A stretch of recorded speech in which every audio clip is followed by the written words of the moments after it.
सुदामा को दिया, सुदामा ले जाओ। एक कृष्ण राज दरबार से आया, इसको भूख ज्यादा लगती है, इसको भूख लगे तो खिला देना, तुम भी थोड़ा सा खा लेना। इधर सवेरा हुआ, ब्राह्मणी मुखारी फारी करके तैयारी सोची, चलो ही चना पाके तब चलते भिक्षाटन में। अब ढूंढी तो कहीं चने नहीं। बुढ़िया ने कहा भला बताओ कोई हमारा चने चुरा ले गया। बुढ़िया ने श्राप दे दिया, जो उस चने को खाएगा वो जन्म जन्मांतर के लिए दरिद्र हो जाएगा। इस बात को सुदामा जानता है। सुदामा ने विचार किया, अगर कृष्ण को चना दे दिया, त्रिलोकीनाथ हैं, अगर कृष्ण दरिद्र हो गए तो पूरा त्रिलोक दरिद्र हो जाएगा। इसलिए सुदामा महाराज ब्राह्मण हमेशा त्यागी हुआ करता था। आज सुदामा विचार करते हैं मैं दरिद्र रहूंगा चलेगा, लेकिन अगर कृष्ण दरिद्र हो जाएंगे तो पूरा त्रिलोकी दरिद्र हो जाएगी। यह विचार करके सुदामा ने चने को पा लिया था, कृष्ण को एक दाना भी नहीं दिया। भगवान कन्हैया ने विचार किया ये ब्राह्मण कितनी देर से संकोच कर रहा है। भगवान कन्हैया ने कहा सुदामा आगे चना गुरु मातु दे, लिए तुम चाबी हमें नहीं दीने। कृष्ण कहो मुस्काई सुदामा सो, चोरी की बानी में हो जो प्रवीणे। पोटरी काठ में चापी रहे तुम, खोलत नाही सुधार सधीने। पाँच निबानी अजोनत जी तुम, सही भाभी के तंडुल की। ऐसा कह के भगवान ने काठ में दबी हुई पोटली को खींचा। जब पोटली को खींचे तो भगवान कृष्ण के हाथ में आ गई। सुदामा पकड़ लिए, कन्हैया तो मेरी सौगंध है, मैं अपने से खोल देता हूं। भगवान ने छोड़ दिया। सुदामा पोटली को खोल रहे, खोलत सकुचत गाठरी, चितवत हरि की ओर, जीरन पट पुन छुटी परे, तब बिखरी गए चहु और। एक मुट्ठी हरि भर ले, लीना मुख में डारी, चबत चबाऊ करन लगे, चतुरानन त्रिपुरारी। एक मुट्ठी मुंह में डाला, त्रैलोक कांप गया। कांपी उठी कमला मन सोचत, मोसो कहा हरि को मन ओ को।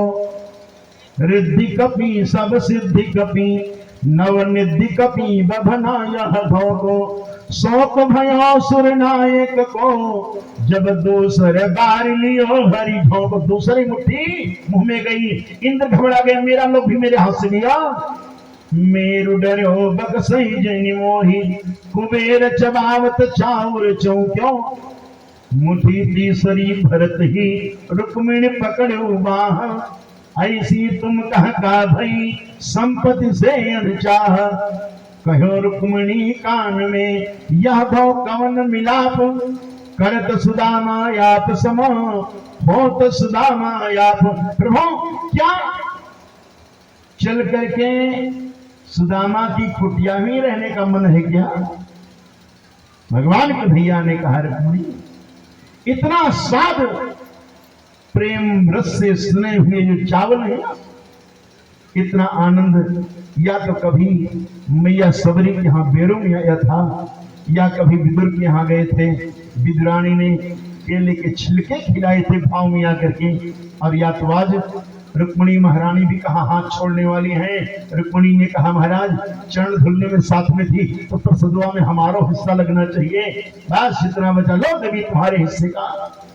यह कौतुक लख के सब कही दे सेवकन आई, भई रसोई सिद्ध प्रभु भोजन करिए जाई।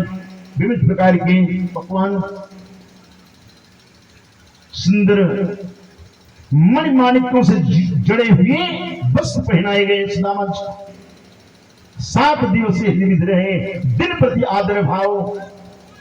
और 7वें दिन बीते, जैसन सवेरा हुआ अगले दिन जैसे संध्योपासन करने लगे, सुशीला की याद आ गई।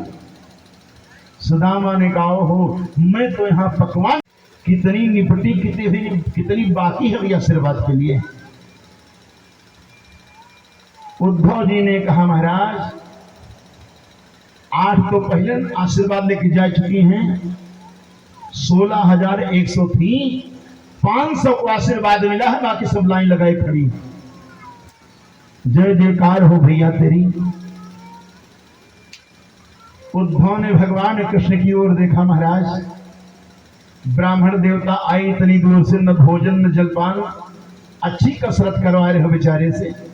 भगवान कन्हैया ने कहा भाई देखो हमारा मामला कहां से आ गया, सुदामा जी ब्राह्मण हैं, मेरी पत्नियों का कर्तव्य है कि इनको प्रणाम करें, और सुदामा का कर्तव्य है जो इनको प्रणाम करें उनको आशीर्वाद दें।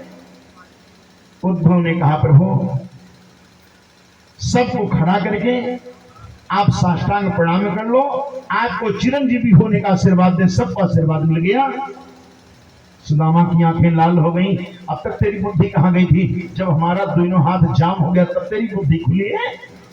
भगवान कृष्ण साष्टांग प्रणाम किया, देवियों से कहा आशीर्वाद सब मिलेगा, जाओ। देवियां कहां जाने वाली हैं? सब अपने अपने आंचल में 11 स्वर्ण मुद्राएं लेके आई। ब्राह्मण से खाली हाथ कैसे मिलेगी? भगवान कन्हैया ने कहा तू सब हमारा ठेले बिगाड़ने वाली है। भगवान कन्हैया ने कहा ब्राह्मण जब जाने लगा तब दक्षिणा दी जाती है, भागो चलो अभी। तो जाते समय हमको सूचना दी जाएगी। भगवान कन्हैया ने कहा पूरे महल में ढिढोरा पिटवाएंगे, जल्द से विदाई करने, चलो यहां से। लोग सब चली गई।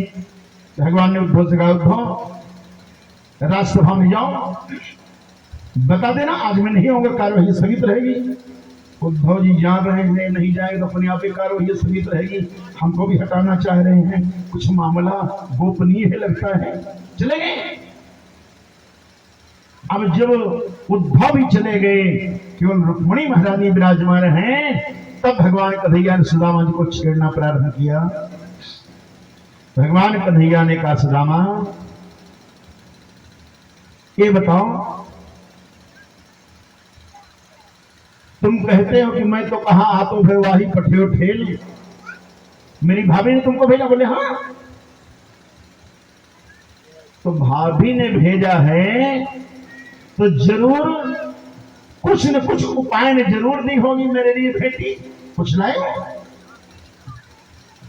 सुदामा झूठ नहीं बोले कि नहीं लाए। सुदामा ने कहा कि भैया कुछ तो आया है, लेकिन पहले अब सुदामा संकोच में है, भगवान तो जानते हैं, लेकिन रुक्मिणी महारानी राजा की बेटी हैं, और जब मेरा 4 मुट्ठी चावल फटे हुए कपड़े में देखेगी तो कितनी बेइज्जती हमारी होगी।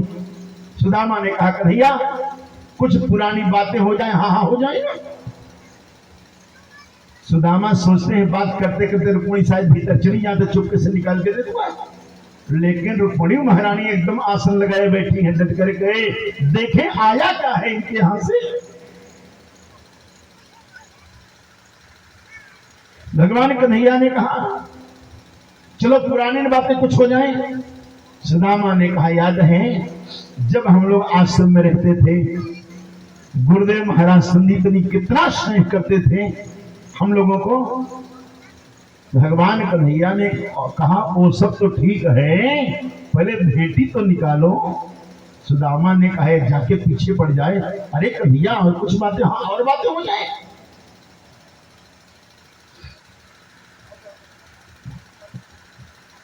सुदामा ने कहा याद है एक बार आश्रम में संविधान नहीं थी, गुरु माता ने हम दोनों को भेजा था, जंगल में जाते ही भयंकर मूसलाधार वर्षा होने लगी। ही गामा धोती फटी शिलटी दुपटी आरु पाए उपान की नहीं सामा, द्वार खड़ा तुझ दुर्बल देखी रहो चकी सौभ सुधाय भिरामा, पूछत दीन दयाल कुधाम बताव तो आपन नाम। सुदामा सुदामा बता रहा है क्या कहा सुदामा के लिए? वो बोलो द्वारपालक सुदामा नाम पाणे सुनी, छाड़े राजकाज ऐसे जी की गति जाने को। भगवान कन्हैया सिंहासन से नीचे कूदे, मोर मुकुट कहीं गिरा, पीतांबर कहीं गिरा, भगवान तो भागे द्वार की ओर। पूरे द्वारका में हड़कंप मच गया। ये क्या हो रहा है? कोई बाल व्यक्ति आया हुआ है। द्वारपाल समझ गया आज मुझको दंड जरूर मिलेगा। मुझे क्या पता कोई इतना वीआईपी आदमी आया हुआ है, नहीं तो लाई के मिलवा दिया होता।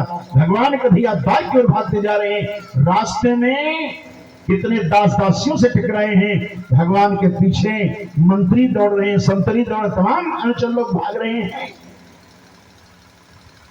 और द्वार पे जाके भगवान कन्हैया ने देखा सुदामा जी खड़े हैं। द्वारका के नाथ हाथ जोड़ धाई गहे पांव, भेंटे भरियंक लपटाए दुख साने को, तुमने न दो जल भरी पूछत कुशल हरी, नेत्रों से झरझर आंसू। भगवान कन्हैया ने कहा सुदामा जी घर का क्या समाचार है? सुदामा ने कहा लाला खूब आनंद है, खूब भजन हुए और खूब आनंद के साथ जीवन व्यतीत हुए। भगवान कन्हैया ने कहा तो दिखाई पड़ रहा है। भेंट भली विधि विप्रसो कर गई त्रिभुवन राय, अंतःपुर को ले गए जहान दो जो जाए, मणिमंडित चौकी कनकता ऊपर बैठाए। अपने सिंहासन पर सुदामा को बैठा दिया और चरणों के पास भगवान कन्हैया विराजमान बैठ गए जमीन में। संकेत किया महारानी रुक्मिणी, सत्यभामा, जाम्बुती, कालिंदी, सत्या, भद्रा, मृत्यवंदा सब चौड़ डुला रही। कौन कहता है सुदामा दरिद्र है जी? आज तीनों लोगों के स्वामी जिनके चरणों में विराजमान है, साक्षात महालक्ष्मी जिनको विजय उड़ा रही हो, दरिद्र कैसे हो सकता है? भगवान कन्हैया ने रुक्मिणी की ओर देखा। देवी ब्राह्मण देवता के चरण नहीं धुलने हैं। 8 रानियां घबराई, सब भागी अंतःपुर की ओर। किसी ने स्वर्ण का कलश लिया जल भर के, किसी ने थाल लिया, किसी ने तांबूल पात, किसी ने बिजन अपने आभरण लेती हैं। भगवान कन्हैया ने विचार किया सुदामा के चरणों को दबा दिया है, कुछ दूर से चल के आए ना, और चरण दबाते हुए जब तलवे के पास पहुंचे, बड़ी बड़ी बिवाइयां, कांटों का जाल लगा हुआ। ऐसे बेहाल बेवाइन सो पग कंटक जाल लगे पुनि। श्रीमद् भागवत के अनुसार सुदामा जी को कोई रुकवे नहीं का, सीधे अंतःपुर पहुंच गए। लेकिन जो श्री नरोत्तम दास जी ने बड़ा सुंदर चित्रण किया है।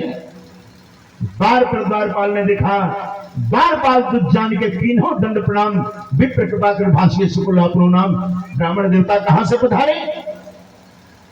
सुदामा ने कहा भैया मेरा कोई बहुत लंबा परिचय नहीं है, नाम सुदामा कृष्ण हम पढ़े कहीं साथ, कुल पास चल जाएगा उनको इतने से।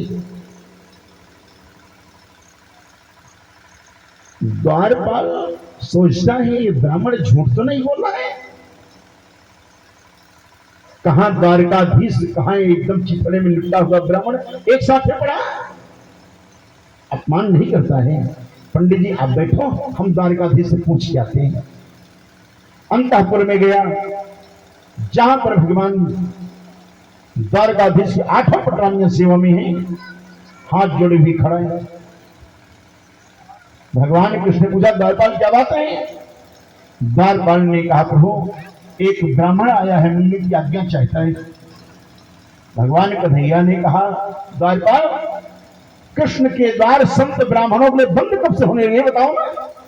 नहीं प्रभु वो बड़ा विचित्र और हमको लगता विचित्र लगे, मग में कतहु थिर ना रही पई है, और नार नदी बन डाकत रे, बन के हिरना बिरना चली गई है। द्रौपदी और कृष्ण का संबंध देखो कितना घनिष्ठ है। द्रौपदी ने रोते हुए कहा कन्हैया ऐसे में जो बिसरो ब्याह में, ऐसे में जो बिसरो ब्याह में, हट जातों से हम बोलब नाही, तू बहिनी बहिनी कह जा, हम नाते कबो फिर जोरब नाही। भाद सावन में तुहे बांधे बदे, जरई फिर ताल में बोरब नाही। माघ मले खिचड़ी औब्या, गठरी सरी जाए पे खोलब नाही। तब तक दुशासन आगे बढ़ा। द्रौपदी ने चारों ओर देखा, लागत को गुहारी नबा, खड़े ठाकुर एक से एक संगोती। नैन तरे रत बाटे दुशासन, बाज लेके जन शुद्ध कपोती। तोरे बिना कछु सूझत ना, तनि ठोकू छाती सकार चुनौती। और द्वारिका और किए मुह द्रौपदी, धारती मोती निहारती भोती। नेत्रों से झरझर आंसू गिर रहे हैं। अब तो दुशासन नजदीक में आ गया है, और दुशासन का नजदीक में आना, जितने महावीर हैं सबने सिर झुका करके नेत्रों को बंद कर लिया। एक से एक सब छत्री, अखियां सब की झपी सोने लागी। द्रौपदी चारों ओर निहारी के, आपन धीरज खोवने लागी। द्वारिका नाथ जो द्वारिका नाथ, गुहारी के द्रौपदी रोवने लागी। नैनो बड़े बड़े, गालो बड़े बड़े, मोती बड़े बड़े बोने लागी।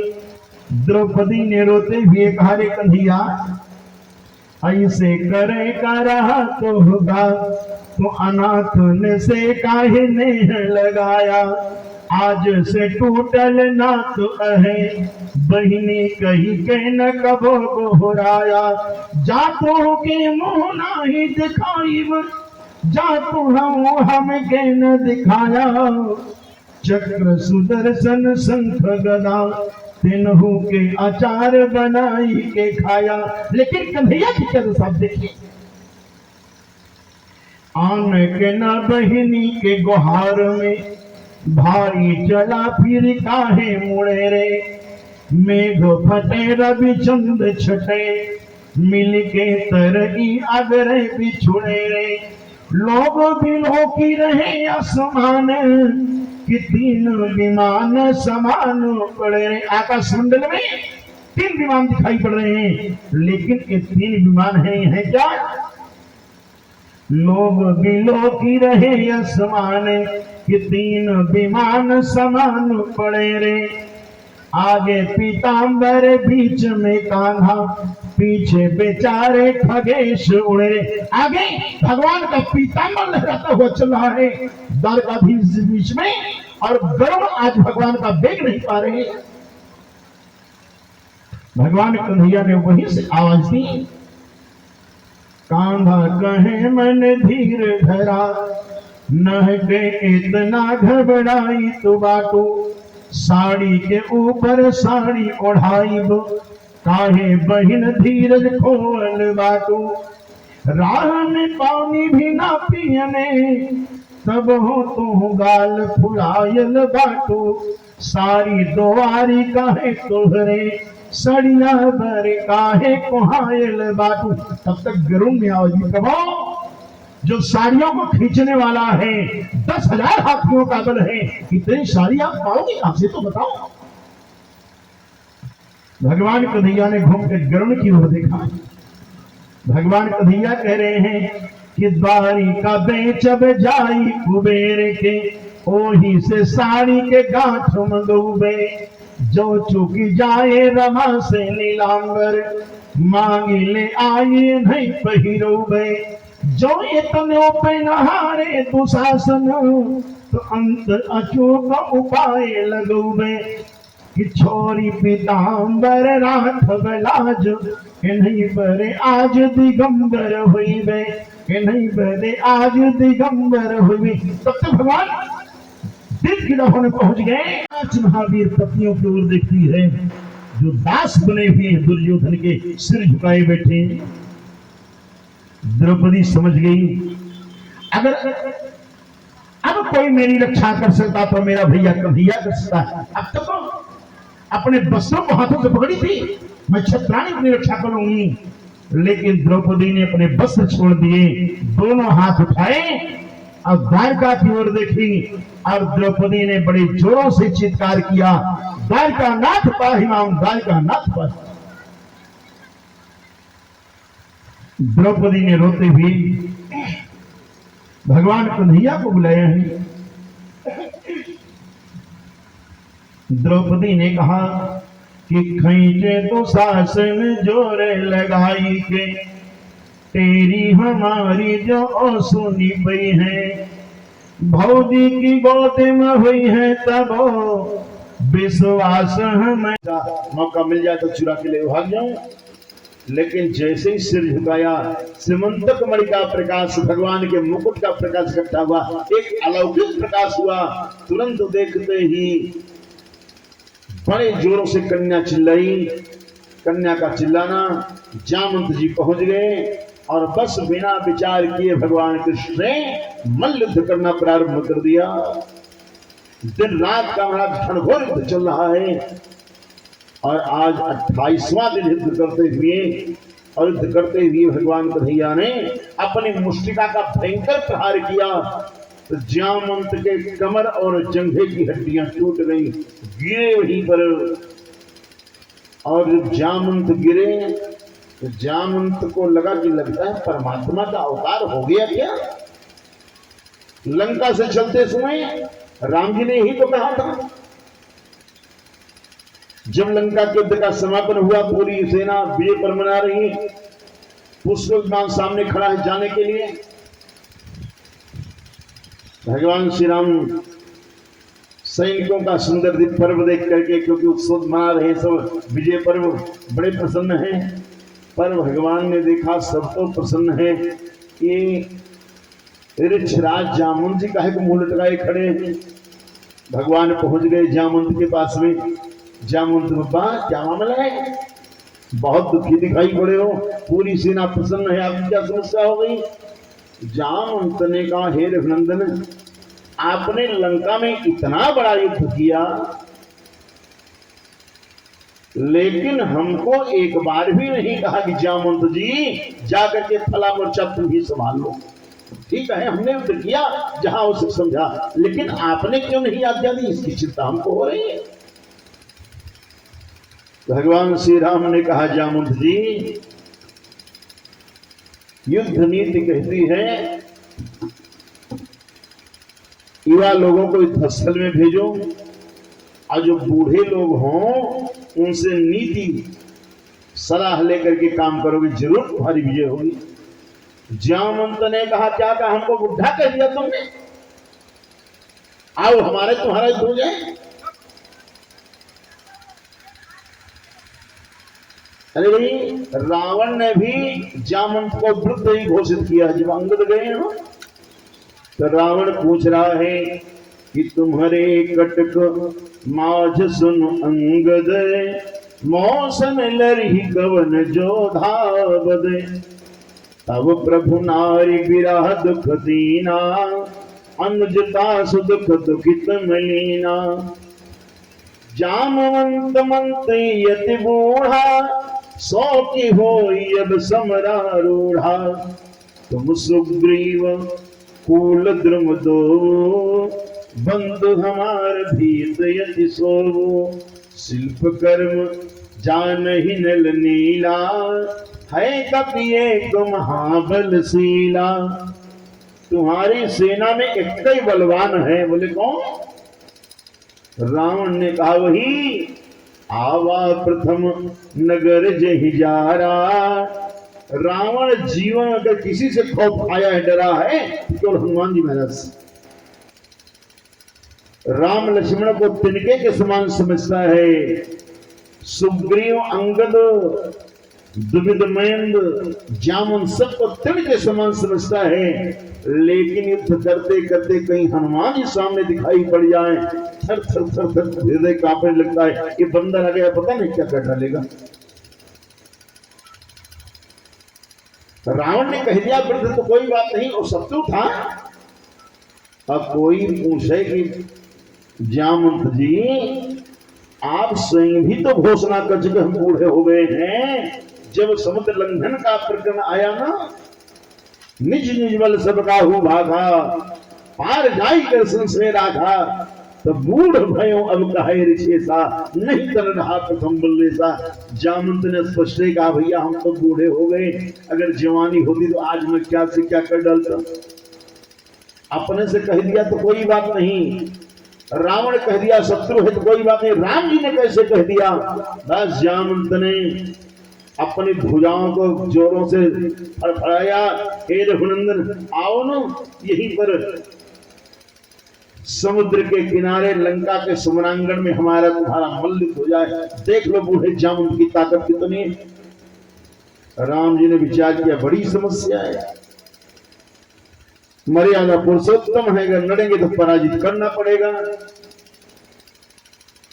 पूरा संसार कहेगा प्रभु कितने निष्ठुर ठहरे, जामवंत को साथ में लेकर युद्ध किया, अंत बेचारे बुढ़े को पराजित करके अपमानित कर दिया। भगवान श्री राम ने बहाना बनाया। राम जी ने कहा जामुन जी लंका का इतना भयंकर धुआं है ना, हमारी हिम्मत नहीं युद्ध करने की। महर्षि वाल्मीकि लिखा है कि 40 दिन का युद्ध केवल राम रावण का युद्ध हुआ है, 40 दिन का युद्ध हुआ, और 90 दिन का युद्ध हुआ है लंका का। राम जी ने कहा मेरी हिम्मत नहीं लड़ने की। जामवंत ने कहा प्रभु लड़ना तो पड़ेगा। राम जी ने कहा जबरदस्ती लड़ना पड़ेगा क्या? हाँ लड़ना पड़ेगा। राम जी ने कहा जब तुम्हारी ज्यादा श्रद्धा है तो चलो कभी हमारा तुम्हारा युद्ध हो जाएगा। जामवंत ने कहा ऐसे काम नहीं चलेगा, आज तारीख डेट सब फिक्स कर दो कि हमारा तुम्हारा युद्ध कब होगा। भगवान श्री राम ने कहा कोई बात नहीं, जब मेरा कृष्णावतार होगा और कृष्णावतार होगा तो मैं आऊंगा तो हमारा तुम्हारा युद्ध होगा। तो जामवंत ने कहा सरकार हम आपको पहचानेंगे कैसे? राम जी ने कहा था मेरी मुष्टिका के प्रहार से तुम्हारे कमर और जंघ की हड्डियां टूट जाएं तो जान लेना मेरा अवतार हो गया। जैसे कमर जंघ की हड्डियां टूटी, जामवंत ने कहा बस बस सरकार पहचान गया, आज साक्षात रघुनाथ जी हो। और जब परिचय हो गया तो भगवान श्री राम ने अपने हाथ को जामवंत जी के शरीर पे एक बार ऐसे फेर दिया, हड्डी टूटी उटी सब एकदम ठीक ठाक हो गई। जामवंत से भगवान ने इनका समाचार पूछा। जामवंत ने कहा प्रभु सब तो ठीक है पर एक समस्या है, आजकल आपका भजन नहीं हो पा रहा है। क्यों? इसलिए सरकार ना कि मेरे घर में मेरी बेटी जो जामवती है युवा हो चुकी है, विवाह लायक हो चुकी है, संसार में बड़ा प्रयास किया लेकिन मेरी कन्या के योग कोई लग ही नहीं रहा है। और आपको देखने के बाद तो लगता है मेरी इच्छा पूर्ण हो रही है। क्या प्रभु मेरी पुत्री जामवती को पत्नी के रूप में स्वीकार करके मेरा जीवन व्यतीत करोगे? राम जी मुस्कुराए। राम जी ने कहा जामवंत जी मेरा तो विवाह हो गया, मेरे पुत्रादि भी हैं। जामवंत ने कहा ये सरकार हमको मोहित करने का प्रयास मत करो। रामावतार मर्यादा पुरुषोत्तम एक नारी बन का था तो एक नारी आपने एक विवाह किया था। कृष्णावतार तो लीला पुरुषोत्तम का है और इस अवतार में कितने विवाह करोगे उसको आप जानो, दूसरा कौन जानेगा। भगवान कृष्ण का चलो कोई बात नहीं स्वीकार करते हैं। तुरंत जामवंत ने अपनी बेटी जामवती का हाथ भगवान कृष्ण के हाथ में पकड़ाया और जब चलने लगे श्यवंत कमर निकाल करके दिया प्रभु मैं सुमंत कुमारी को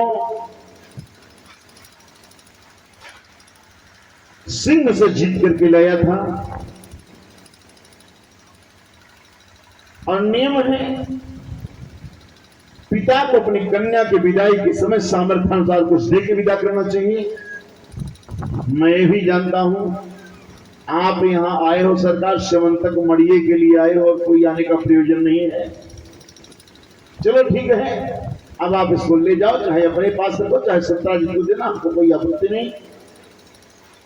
भगवान लेकर के बाहर निकले और जो दरवाजे पे लोग बैठे रहे गेट पर ना, 12 दिन तक प्रतीक्षा किए, लेकिन जब भगवान नहीं निकले द्वारका वासी सब निश्चित कर लिए, हे भाई हमको लगता है बहुत बलवान था, द्वारकाधीश को भीतर मार के खाए गया, भागो नहीं तो निकल के आएगा, हम सबको ही मार डालेगा।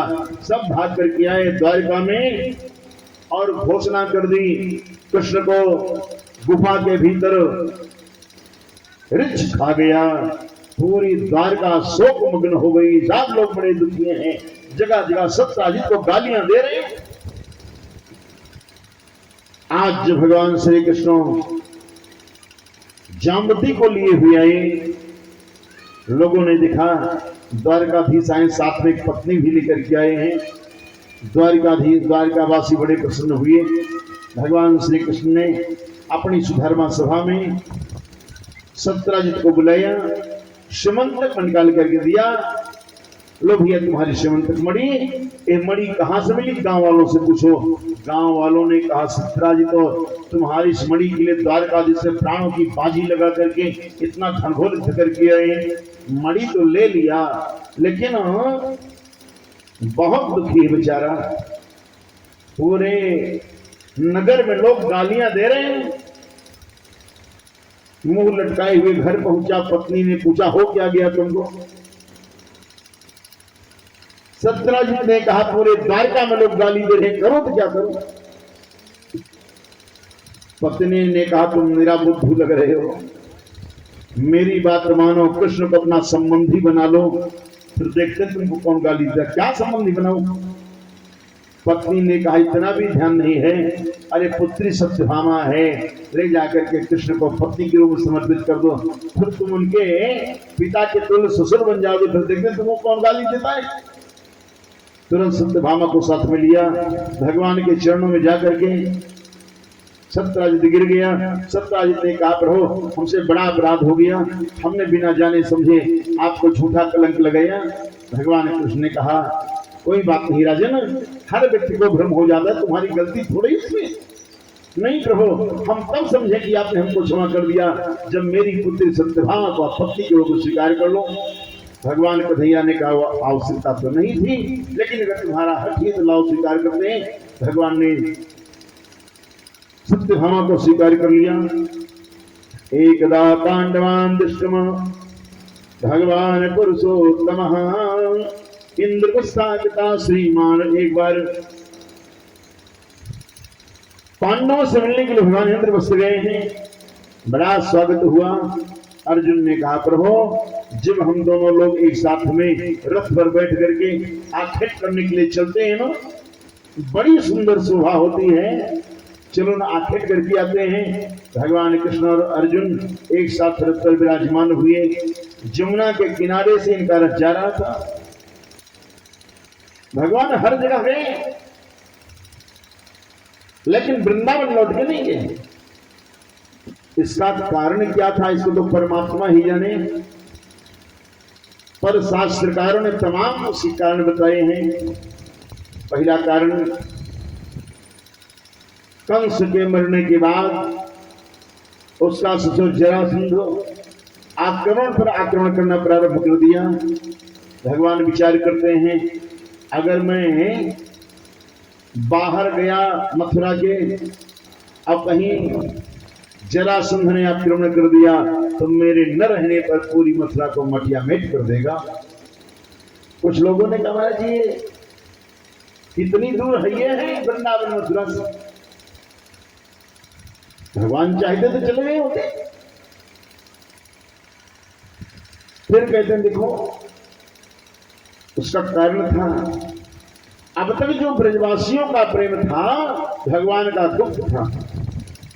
अब अगर संबंध बनाए रखते हैं तो सत्य की एक नीति होती है, अगर आपका कुछ नहीं बिगाड़ पाएगा तो आपके संबंधियों को परेशान करे जिससे आपको कष्ट हुए।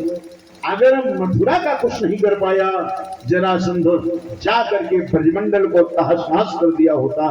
भगवान ने विचार किया हमारा जो ब्रजवासियों का प्रेम है वो गोपनीय ही रहना चाहिए। और वह आनंद वृंदावन चंपू में एक कथा भी आती है। भगवान के दिव्य धाम में बड़ी मंगलमय लीला चल रही थी। भगवान श्याम सुंदर गोचारण के लिए जाते हैं। एक दिन गोपियों और ग्वाल वालों में बहस हो गई। जब देखो कृष्ण के पास गोपियां भाग के आ जाती, जब देखो ग्वाल वाल आ जाते हैं, क्या किया जाए। और दोनों पक्षों में निर्णय कर लिया गया, दिन में भगवान ग्वाल वालों के साथ रहेंगे और रात्रि में गोपियों के साथ रहेंगे। एक दिन की बात, रात 9 बजे का समय, भगवान कृष्ण का परम सखा श्रीदामा है। भागवतकार जी बताते हैं श्रीदामा नाम गोपालो राम के सोयो सखा, भगवान की परम सखाओं में है। आज श्रीदामा के मन में आया अगर इस समय मुझे भगवान कृष्ण के दर्शन नहीं मिल जाते हैं तो ऐसा लगता है कि मेरे प्राण निकल जाएंगे। बस चल दिया, रात का समय तो है, चलो दूर से ही दर्शन कर लूंगा ना। भगवान कन्हैया गोपियों के दिव्य मंडल के भीतर विराजमान थे और मुख्य द्वार पर ललिता सखी को नियुक्त किया गया था। ललिता ने श्रीदामा को आते हुए देखा। ललिता ने कहा क्यों रे श्रीदामा रात में कहां जा रहा है। श्रीदामा ने नेत्रों से आंसू गिराते हुए कहा लेते भगवान कन्हैया का बड़ा वियोग हो रहा है, दर्शन नहीं होगा, लगता मेरे प्राण निकल जाएंगे। ललिता ने कहा चुपचाप वापस चले जा, सवेरे तक प्रतीक्षा कर, सवेरे स्वयं भगवान तुम्हारे पास चले जाएंगे। कई बार प्रार्थना किया। जब बार बार प्रतीक्षा की बात करते हैं, श्री रामा ने श्राप दे दिया जब पृथ्वी पर परमात्मा की लीला होगी तुम समस्त गोपियों को भगवान कृष्ण 100 वर्षों का वियोग होगा। प्रतीक्षा तब समझ में आएगी, प्रतीक्षा किसको कहते हैं। भगवान के दर्शन नहीं पाओगे, तड़पती रह जाओगी कन्हैया के दर्शन करने के लिए। मानो ललिता मूर्छित हो जाएगी श्राप सुन करके, पर ललिता ने विलंब नहीं किया। ललिता ने कहा श्रीदामा ये श्राप दे करके तुम्हें मारो, मेरे प्राण ही हर लिए, लेकिन मैं भी तुमको श्राप देती हूँ, तुम जितने ग्वाला हो तुमको भी हमारे ही साथ में रहना पड़ेगा, तुमको भी कन्हैया के दर्शन होने वाले नहीं हैं। ये वही श्राप का समय चल रहा है, जब तक 100 वर्ष नहीं बीत जाएंगे भगवान कन्हैया ब्रजवासियों के पास कैसे जा सकते हैं। जमुना के किनारे जा रहा था, अर्जुन ने भगवान से कहा प्रभु बड़े जोरों की प्यास लगी है, आज्ञा हो तो जाके जमुना जल पी आऊं। भगवान ने कहा जाओ, अरे तू ही खड़ा है। भगवान कृष्ण फिर विराजमान है। अर्जुन गए जमुना जी में जल पिया। देख रहे हैं एक अति सुंदरी कन्या वही जमुना जी में तपस्या कर रही है। अर्जुन पहुंच गए। अर्जुन ने प्रश्न किया का तुम कस्यासि श्रोणी चिकीर्षि मन्ये ताम पत्नीच्छन्ति सर्वे तथे शोभने। अरे देवी तुम कौन हो और तुमको देख करके ऐसा लग रहा है तुम पति की कामना से तपस्या कर रही हो, क्या बात है। उसने कहा महाराज अहम देवस्य सवितो दुहिता पत्नीच्छति विष्णु वरेण्यं वरदः तपः परमाश्रितः। मैं सूर्य की कन्या हूं, मैंने निश्चित किया है विवाह केवल भगवान नारायण के साथ करना है। नान्यम पतिम वृणे वीर तमृते श्रीनिकेतनम तुष्यताम समय भगवान मुकुंदो न संशय। विवाह केवल नारायण के साथ करूंगी, दूसरे के साथ नहीं करूंगी। कालिंदी समाख्याता वसामि यमुना जले पित्रे निर्मिते भवने यावदच्युत दर्शनम। मेरे पिताजी ने सूर्यनारायण ने जमुना के भीतर महल बनवा दिया है। दिन भर तपस्या करती हूँ, रात भर विश्राम करती हूँ। मेरा नाम कालिंदी है। अर्जुन ने कहा, देवी भगवान विष्णु ने ही श्री कृष्ण का रूप धारण किया है। अगर उनके साथ विवाह करना चाहो तो आज ही विवाह करवा देते हैं। कालिंदी ने कहा, अगर भगवान विष्णु ही कृष्ण का रूप धारण किया, विवाह करने में आपत्ति नहीं, लेकिन हम आपके साथ यहां से चले और कहीं कृष्ण ने मना कर दिया तो। अर्जुन ने कहा, मेरे परम सखा मेरी बात कभी नहीं टालने वाले हैं। भगवान कालिंदी को लेकर के भगवान के पास अर्जुन आए। दूर से ही देखा, भगवान कृष्ण बुझा रहे, अर्जुन साथ में लेके किसको आ रहे हो? अर्जुन ने कहा, प्रभु 3 विवाह अपनी इच्छा से किए, एक हमारी भी इच्छा से करूं, क्या बिगड़ जाएगा? भगवान ने मुस्कुरा करके कहा, अर्जुन तुम्हारी बात तो कभी टाल ही नहीं सकते हैं। भगवान ने कालिंदी का भी पाणी ग्रहण किया। भगवान के 4